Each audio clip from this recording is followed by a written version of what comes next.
Donc, bac, mathématiques, métropole, 17 juin 2025, exercice 1, petit 6, petit c. Donc, on a des variables aléatoires xi qui donnent le nombre de donneurs universels dans un échantillon de 100 personnes pris dans la ville I. Sachant que I va de 1 à n avec n un entier naturel non nul. Voilà, donc on a plusieurs variables aléatoires xi, il y en a autant qu'il y a de villes, et xi représente le nombre de donneurs universels qu'il y a sur un échantillon de 100 personnes pris au hasard dans la ville numérotée I. C'est donc une variable aléatoire et on sait que sa variance de chacune de ces variables aléatoires est égale à la même valeur, c'est-à-dire 6,63, et on sait aussi qu'elles sont indépendantes entre elles. Ça c'est important qu'elles soient indépendantes parce que ça va affecter la variance que l'on va calculer juste ensuite. On définit la variable aléatoire qui se note Mn, qui est la somme de toutes ces variables aléatoires qui donnent le nombre de donneurs universels sur un échantillon de 100 personnes dans n villes, divisé par grand N. Donc en quelque sorte, ça représente la moyenne des donneurs universels qu'il y a sur 100 personnes pris dans ces villes-là. Donc, il nous demande de montrer que Vmn, la variance de Mn, est égale à 6,63 sur grand N. Donc, il va falloir montrer cela. Bon, donc pour cela, on va utiliser une formule. Nous allons utiliser une formule. Nous, on veut calculer V de Mn, qui va être donc égal à V donc de toutes ces choses-là, c'est-à-dire x1 plus x2 plus 3 petits points plus xn sur grand N, voilà.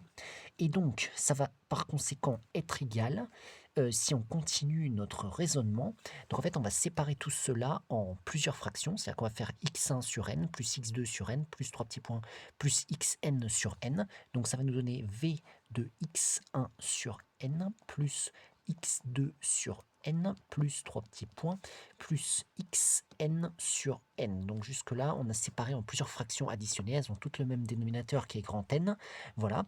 Et ensuite, on va transformer ces fractions sous forme de multiplication, parce que bon, quand on a a sur b, on est bien d'accord qu'en fraction, ça peut donner a fois 1 sur b. On est bien d'accord. C'est-à-dire que le a peut descendre devant et on met un 1 à la place au numérateur. Eh bien, c'est ce que l'on va faire ici. Ça va nous donner v de 1 sur grand N x1 plus 1 sur grand N x2. Je descends le x1 sur la droite, je descends le x2 sur la droite. Bon, là, j'avais mis sur la gauche, mais on peut le mettre aussi sur la droite. Plus 3 petits points, je fais ça pour toutes les variables aléatoires. Et plus 1 sur grand N, x grand N. Voilà. Bon, alors maintenant, il faut connaître une propriété de la variance qui dit que quand on a v de a grand X plus b grand Y, avec a et b qui sont des constantes multiplicatives et x et y qui sont des variables aléatoires, si les variables sont indépendantes, nous aurons donc que ça c'est égal à a au carré, on sort le a au carré, on multiplie par v de x, la variance de x, plus b au carré, on multiplie par la variance de y. C'est-à-dire qu'on sort les coefficients, on additionne les deux variances et on met les coefficients devant au carré. Voilà. Donc ça, c'est une propriété qu'on va utiliser ici. On va faire la même chose, mais cette fois-ci avec n variables. Ils ont chacune le même coefficient qui les multiplie. Donc on sort ce coefficient en facteur, 1 sur n, qu'on met au carré, et on multiplie par la variable aléatoire v de x1, qui a été séparée, comme ici, par le plus, l'addition, et on fait la même chose avec x2, donc 1 sur grand N au carré, var v de x2, variance de x2, plus 3 petits points, on fait ça pour toutes, pour 3, pour 4, pour 5, pour 6, jusqu'à n, 1 sur grand N au carré, vxn. Voilà. Alors, on est bien d'accord que 1 sur n au carré, le carré, quand il est sur une fraction, il s'applique au numérateur, au dénominateur. Donc ça va donner 1 sur n carré.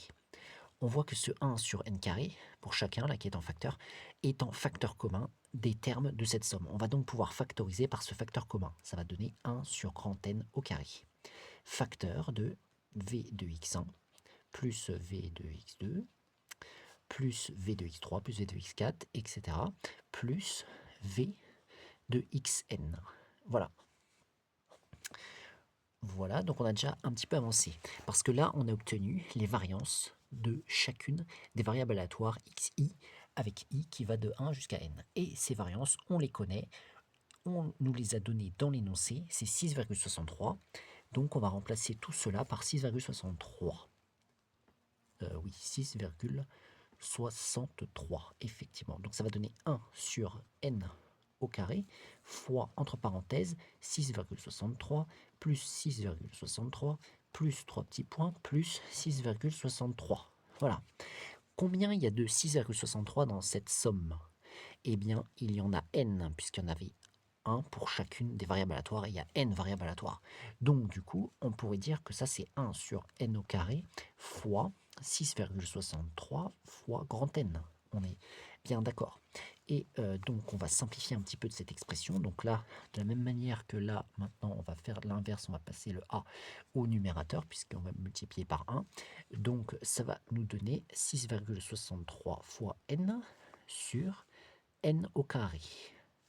On voit qu'on a n en facteur commun en haut et en bas. On peut donc le simplifier. Ça nous donnera 6,63 sur grand N. Donc, on a bien V de mn qui est égal à 6,63 sur grand N, comme il nous demandait de le montrer dans la question. Et donc, nous avons donc répondu à cet exercice bac mathématiques métropole 16 juin 2025, exercice 1, petit 6, petit c.